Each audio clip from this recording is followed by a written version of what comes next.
together that the more we do it, the faster we'll get it. Thanks for coming, Rashid. Yeah, I watched the video, I think a big first video where you mentioned your game-changing moment. Yeah. That was the one, the shed that you mentioned just now. You said that after that you went back and that's when you started practicing really hard for hours. Yeah. Can you tell us a bit about your practice regimen? What exactly did you do for practice? Okay, so I'll give you one better. I'll give you what I did then and what I do now. It's very different for some reason. So at that point in life, after that game-changing moment, because it really was, I started practicing one with a video camera, and I would record myself, and me and one of my cousins, he's a drummer too, we would sit down and we would do 10 minutes each for like hours on end. You know, I went from, we were talking earlier, me and Alex, and I was telling him, I went from practicing until I was tired to practicing until I got it. It's a huge difference. You know what I mean?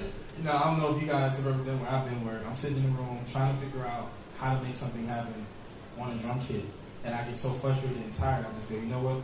I'll get back to it another day. Or my arms hurt, and I'm like, I'm over it. At this point in my life, I started practicing until I got it, which doubled my practice time. So if I went 2 hours a day, I was going 4 hours a day. If I went 3, I was going 6. God forbid if I sat there for 5 hours on a normal day. At this point, certain things would take me 8 hours to do. You know, it would be like, go grab something to eat, come right back.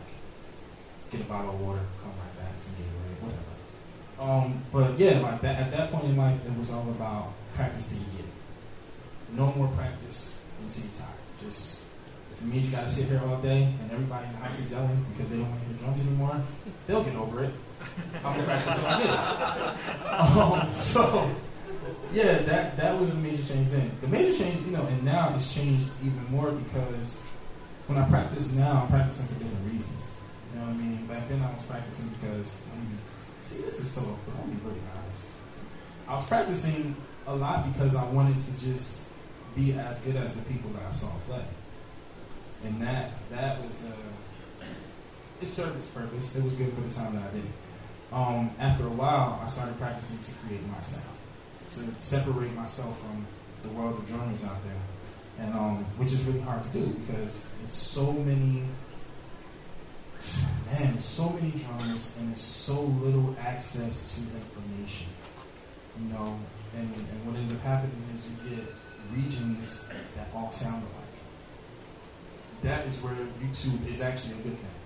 You can hear somebody play drums that is not even in your time zone. You know what I mean? You guys are 12 hours ahead of us at home.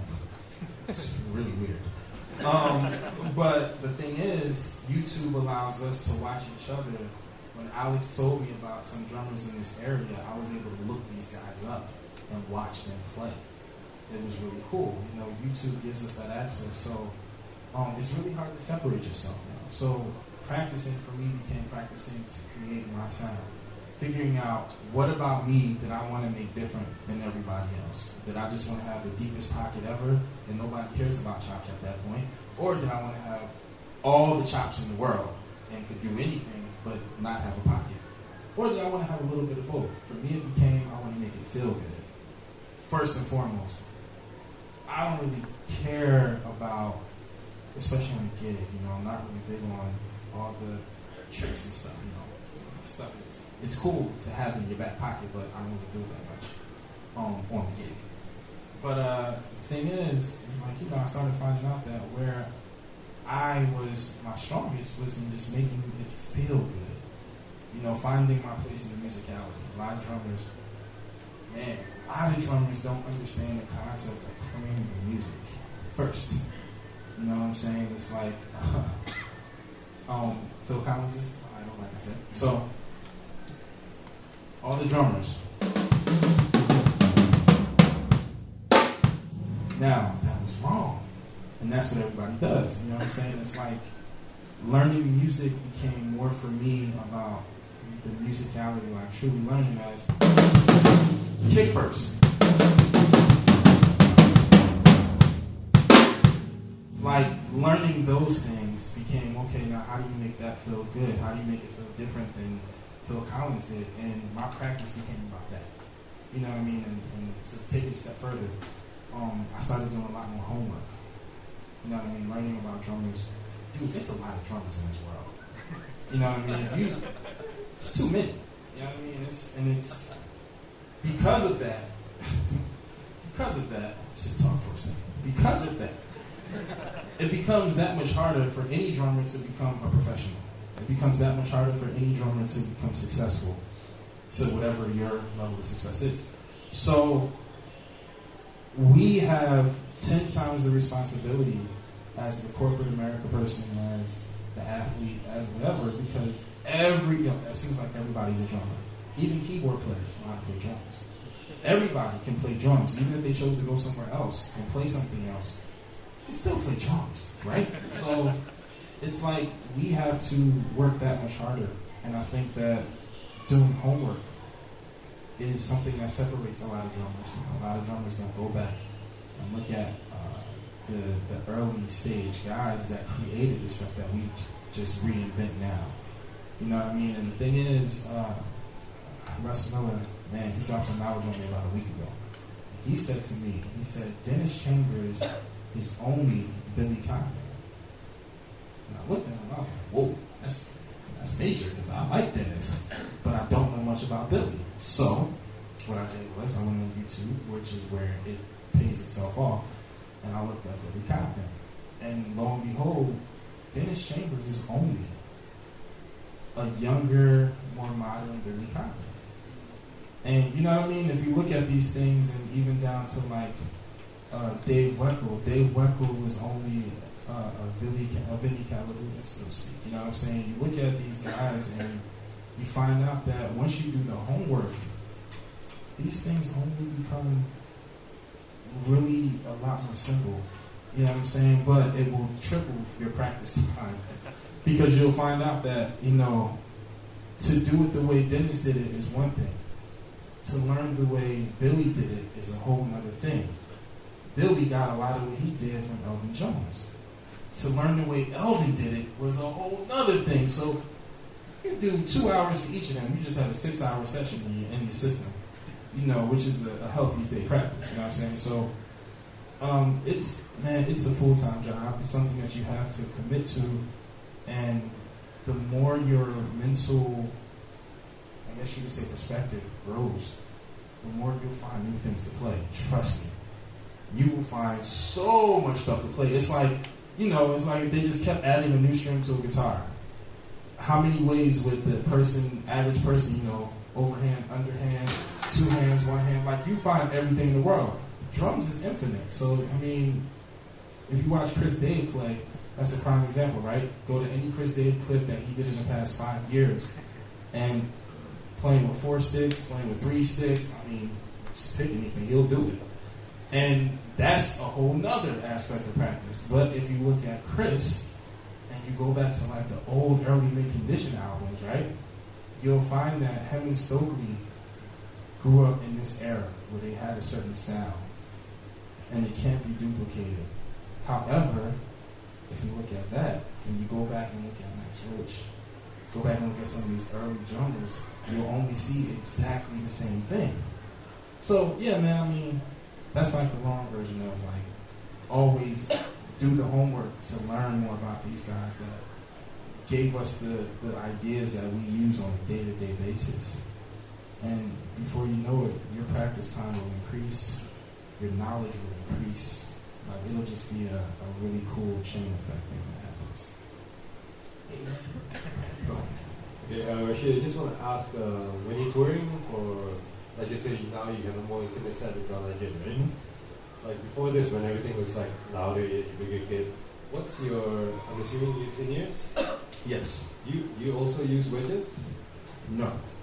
Purely in-ears. My preference now, if I can, on every gig, if I can get what I want, which sometimes I can, sometimes I can't. My preference is in-ears and a sub. Just for low end, right? Because the bigger the room, the more, or I'll say the less low end you get, the more the low end, the bottom just kind of just runs around and never comes back. So on John's gig, before even any gig I've done, my thing was always, I love in-ears because it controls the sound that hits your ears. And we're drummers, we play loud. I'm so sorry. I'm so sorry if I'm contributing to this process. But the idea is that, what you want to do is find a balanced area for you. I know drummers that do want wedges along with their ears because they want to feel everything coming at them while they're hearing it. You know what I mean? It's not really about hearing it at that point, it's just about feeling it. For me, I want to feel the low end and I want to hear it only with my ears. That middle space is what I get from the drums themselves, which is something that comes into a lot of different aspects too, because while you're creating your sound, you'll find out which drums appeal to you most. I play Mapex drums because that's what appeals to me most. Somebody might play Tam or Pearl, Ludwig, I don't know, what else, DW, like whatever is for you, and that's fine. But the drums I play tend to resonate to me. I can feel these drums. I hope you can feel them as much as I can. You know what I mean? Because that mid-range is that for me.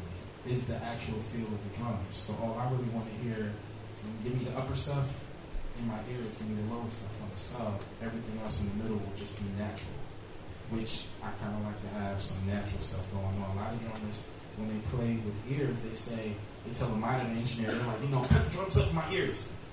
That's not really me. I'm like, turn the drums down in my ears and turn everything else to a good level so I can hear, and so I can hear more of a blend now. You know what I mean? Opposed to being like, yeah, I want the drums super loud and make everything else super soft. Yeah, that's not really my thing. So, ears and the sub is my ultimate preference. How's your balance like with the bass and the sequence and the clip? And oh man, it's like, I like everything to sound like I'm in a studio session. Like, that's where I feel like drummers play the cleanest playing ever. The studio will expose everything good and everything bad about you. It is what it is, you know what I mean? It's the absolute truth.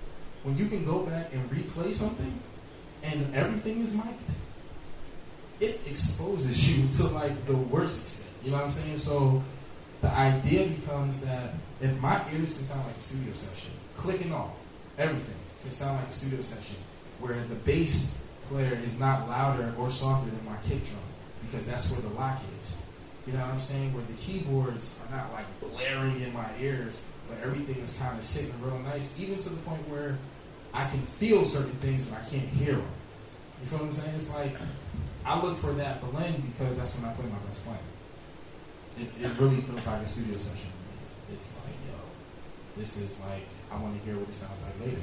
You know what I mean? Because I always say drummers especially, when the music sounds good to you, when it really sounds good to you, dude, that's when you get to enjoy being a drummer.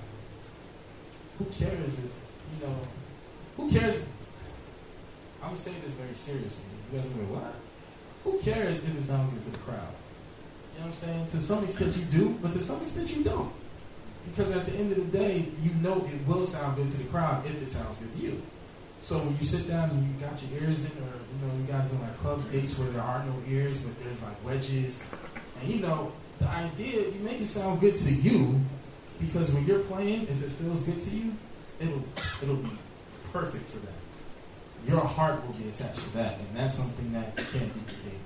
You put your heart into a song, everybody will be dancing, and you'll find out that the best music is the music that becomes so regular to the ear that the ear doesn't even realize that it's hearing it. You know what I mean? If you're playing a gig, the best people to watch are the ones who forget that you're on stage playing. They're dancing, they're enjoying themselves, they're just having a good old time, because in their mind, they just got their radio playing. You feel what I'm saying? So, yeah, man, your sound, you find it, you get comfortable with it, and then you just repeat that everywhere you go. If you go to a club, right now, if I were to go to a club date and I had a wedge, I would tell them off the bat, don't put any drums in my wedge. Maybe a little bit of hi-hat, if anything, but that's just because that can sometimes get lost in the sauce. So maybe a little hi-hat. If I have a sub, I want my floor times in the sub as well as my kick drum, because I want to feel these thunders. You know what I'm saying? I want to feel that. And then from there will be, bring the bass in, comparable to my kick, bring the keys in to a warm level. They can feel like they're hugging me. And, guitars get a little interesting because, distortion levels different from clean levels and all these things. But the idea is that you get this perfect blend. Next thing you know, you're just playing to yourself. You know what I mean? And everybody else just love it. So, yeah. That's it.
Put